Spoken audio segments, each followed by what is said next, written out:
Have you ever done everything right? The prayer, the Bible reading, the worship, and still felt absolutely nothing? Not doubt.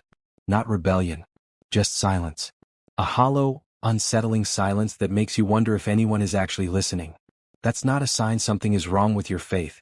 But here's the thing, it might be a sign that God is doing something in you that doesn't feel like anything yet. And by the end of this video, you'll know exactly why that silence happens, what it means, and what to do inside it so you don't waste the most spiritually productive season of your life. But first, here's what most Christians never find out about the silence. It's not empty. It's just unfamiliar. Scripture calls it something specific. Psalm 46 verse 10, "Be still and know that I am God."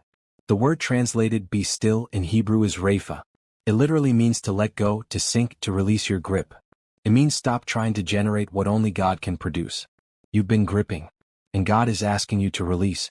You felt that. You just didn't know what to call it. Now let's get into exactly why this happens, and what it means for where you are right now. Number 1. God's silence is not God's absence. Elijah had just called down fire from heaven. A miracle so dramatic it silenced an entire nation. And then God told him to go stand on a mountain. What came next? Earthquake. Fire. And God was not in any of it. After all that, there was a still small voice. 1 Kings 19 verse 12. And Elijah heard it. Think about that. The same man who had just witnessed the most spectacular display of divine power in his generation almost missed God because he was looking for the earthquake. You're not spiritually dry. You've been looking for the earthquake. And God has been in the quiet the whole time. Number 2. Spiritual dryness is often the beginning of deeper roots. A tree doesn't grow downward when it has everything it needs on the surface. It goes deep when the surface dries up.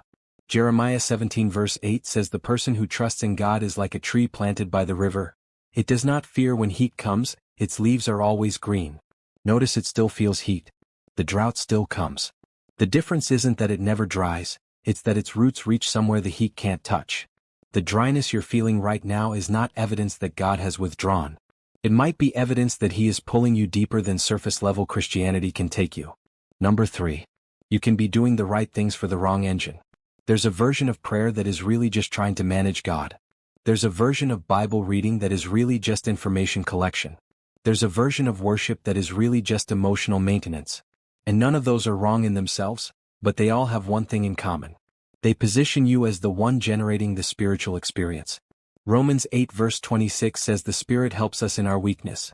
We do not know what we ought to pray for, but the Spirit Himself intercedes for us through wordless groans. Wordless groans. That's not a worship set. That's not a structured quiet time. That's God's Spirit doing something in you that bypasses your effort entirely. You can't manufacture that. You can only stop blocking it. Now you might be thinking, I've surrendered this before. I've tried letting go. Nothing changed. Here's why it didn't work. Surrender isn't a one-time transaction. It's a daily posture. And the enemy knows that if he can make the silence feel like failure, he can get you to fill it with noise. Every time you reach for your phone when the quiet gets uncomfortable, you interrupt a process God was using to recalibrate something in you.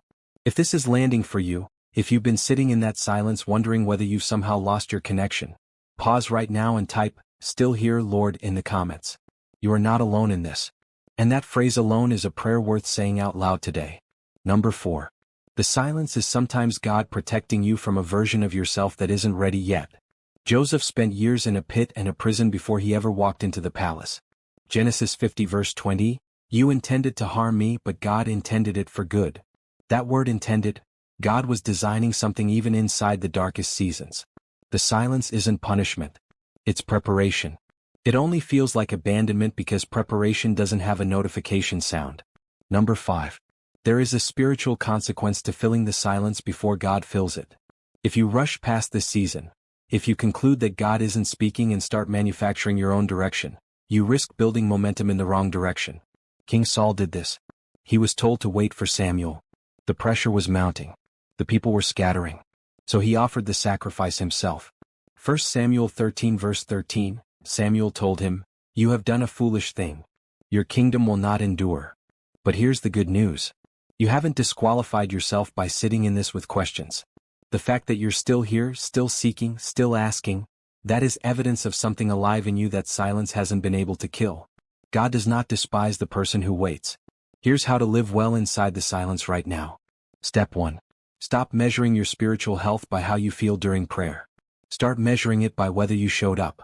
Presence is the practice. Feeling is the gift, not the requirement. Step 2. Journal what you are noticing, not what you are feeling. But what you notice, the thought that keeps returning, the verse that won't leave you alone, the person God keeps bringing to mind, that is often the still small voice you've been waiting for. Step 3. Find one person to tell the truth to break the isolation. Silence becomes suffocation when it's hidden. Galatians 6:2. Carry each other's burdens. You were not designed to carry this alone. Step 4. Say this out loud before you go to sleep tonight. God, I don't feel you, but I trust that you are working. That is not weak faith. That is the most honest prayer you can pray. An honest prayer is the one God answers. The silence you're in right now is not the end of your story. It is the part of the story that makes the next chapter make sense. Most people quit in the silence. You are still here. Like faith that doesn't require evidence to stay standing, subscribe to the truth that God has never once stopped working, even in seasons that felt like nothing was happening. He was always there. You just couldn't hear it yet.